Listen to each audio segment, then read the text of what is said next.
What's up guys, today I'm going to teach you how to get good at poker fast. Just follow these 6 simple tips and you're going to start winning much more consistently. Let's jump right into it. Alright guys, so the first thing you need to know in order to start winning at poker much more consistently is what hands to play. Guys, every hand of poker starts before the flop and you need to be playing the right hand. So if you play in a 6 max poker game, I've included a chart here on your screen. I would suggest playing the hands in red on this chart. That's the top 20% of hands, and that is going to put you in a strong, mathematically advantageous position before you enter the pot. If you only play the strong hands like you see on this chart here, you're simply going to have the odds in your favor. By the way, if you want to see all of my charts for every single poker game, they're all included in my free poker cheat sheet, which will be the top link in the description below. The next thing you need to know about is your position at the poker table. This is something that a lot of amateurs also struggle with. Guys, you need to understand that there are 2 seats in particular that are by far the most profitable at the poker table. Those are the button and the cutoff. And the reason why is because you get to act last on the flop, turn, and river, which is a massive proven statistical advantage because information is power in poker. When you get to see what somebody else does, you're able to get more value bets in, you're able to make more bluffs, you are able to even fold your hand and save yourself money if you believe them that they're strong. The bottom line, guys, is when you get to see what the other guy or girl does first, it just makes everything easier in this game. So you want to try to be heavily biased towards playing more hands from the most profitable seats at the poker table, and of course limiting the amount of hands that you play from the other seats. Alright, so let's jump into some actual post-flop strategy right now. And when I say post-flop, what I'm talking about is the flop, turn, and river, the community cards that get dealt in the middle of the board. So guys, the real foundation for beating small and mid-stakes games is understanding that 90% of the game really is making a simple raise pre-flop. I suggest raising around 3 times the blind as a default. So if you're playing in a $1, $2 game, for example, $1, $2 being the blinds, I would suggest just raising it to $6 pre-flop. If you get a caller and you go to the flop, you then want to be making a C-bet, which stands for a continuation bet. You're continuing the aggression. You want to be making a C-bet most of the time. And yes, that means even if you didn't hit the flop. Guys, we need to always remember that 2 out of 3 times you're not going to hit any kind of pair or draw on the flop. We can't simply be giving up every single time that happens, or we're not going to turn a profit in this game. So I've got an example on your screen there. You've got ace king, you raise it up pre-flop, flop comes down with a queen 9-5. We missed the flop, we don't have anything, but you still need to be making a bet here. You don't need to bet a lot. Around 50 or 60% of the pot will usually do the trick. By the way, if you want to know my recommendations for how much to bet in all situations at the poker table, there are hundreds of examples in my brand new Elite Poker Training University, 17 plus hours of advanced training,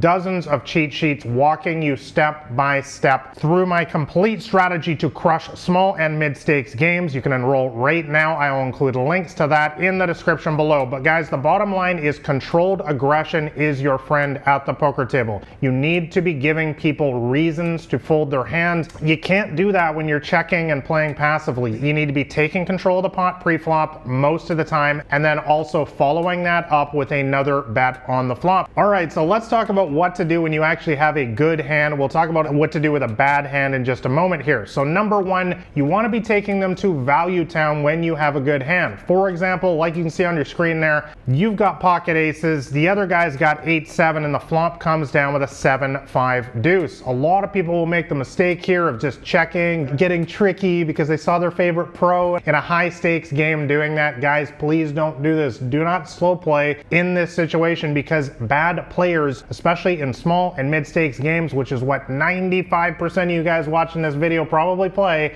they love to call in situations like this. They don't fold pairs, guys, in small stakes games. So when you get tricky here, when you just check behind, you are just artificially keeping the pot low. You are choosing to win a small pot. Guys, that's not how we win at poker. You need to build the pot in poker in order to win big pots against the weaker players. I talk about this at length in my first book, Crushing the Micro Stakes. This is literally how I was able to create some of the highest winnings of all time in small stakes games online. All right, let's let's talk about what to do when you have a bad hand now, because that is also extremely important. So guys, like we just talked about, bad players in small stakes games, they don't like to fold. So when you don't have anything, like for example, you have ace king and by the river the board is 10, 5, deuce, 7, deuce, it is often going to be a poor decision here to make a bluff against the standard players in small and mid stakes games, because they're just going to call you with their 10, 8, or if they've got a pair of 7s or a pair of 5s, they're not going to fold their hand, guys. So you don't want to be bluffing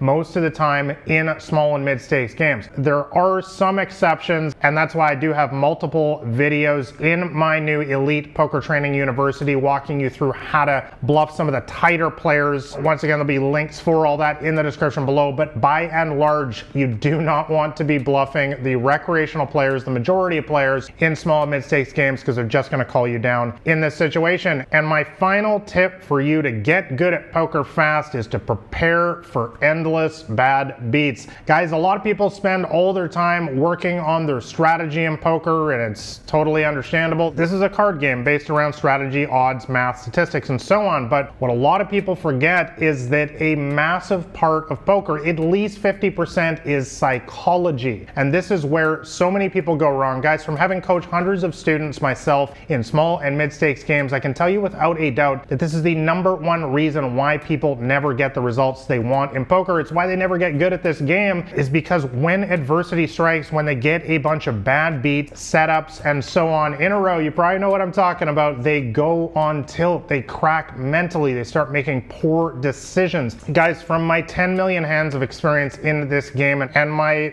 decade-long career as a professional poker player, the one piece of advice that I can give you is that poker is not a fair game. Sometimes you're going to lose to bad players, and you're going to lose to them again and again and again. And it's going to seem like somebody is out to get you, the poker gods, the site's rigged against you, and so on and so forth. And that's what most amateur players convince themselves of. But the handful of really big winners in this game, guys, are able to focus on the process of poker and play for the long term. They know that bad players always have a chance. As you can see on your screen there, even if you got pocket aces and the flop comes down with a 10-8-4 and the other guy's got the worst hand in poker, 7 deuce offsuit, they've still got 6% chance to win the pot, guys, and it's going to come through sometimes. And usually bad players usually have a lot higher equity than this. They have 15%, 20%, 30% chance to win, and sometimes, guys, they're gonna get lucky again and again. So you need to prepare yourself, guys, for a lot of bad beats in this game. You need to stay focused on the long term in poker using the strategy that I discussed throughout this video, and you're going to get good at poker fast, start winning consistently. All right, guys, like and subscribe if you found this video helpful, and once again, make sure you grab a copy of my free poker cheat sheet. That'll be the top link in the description below. I hope some of these tips help you guys out at the poker tables. Thanks a lot for watching, guys. This has been Nathan Williams with BlackRain79.com.